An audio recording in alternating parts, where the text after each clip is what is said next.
প্রয়াত নির্মল চন্দ্র দাস অমরপুর মহকুমা সহ রাজ্যের তফসিলি জাতির একজন অন্যতম জাতীয়তাবাদী নেতা।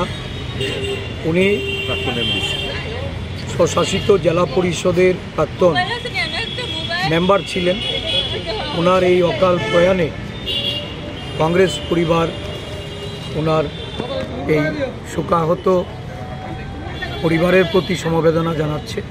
ওনার আত্মার সদ্গতি কামনা করে এই প্রয়াত নেতার প্রতি গভীর শ্রদ্ধা আমরা নিবেদন করছি। এক সময় দুর্ধর্ষ একটা তফসিলি জাতির গোষ্ঠীর একদম তৃণমূল স্তর থেকে উঠে এসে জীবন সংগ্রামের যে লড়াই, জনস্বার্থে যে লড়াই, এই লড়াই উনি করেছিলেন। আমরা ওনার এই অকাল প্রয়াণে ওনার যে শূন্যতা, এই শূন্যতা হয়তো ভরিয়ে দিতে পারবো না, কিন্তু এই অমরপুরবাসীর হৃদয়ে উনি থাকবেন অনুপ্রেরণা হিসাবে। সবাইকে ধন্যবাদ।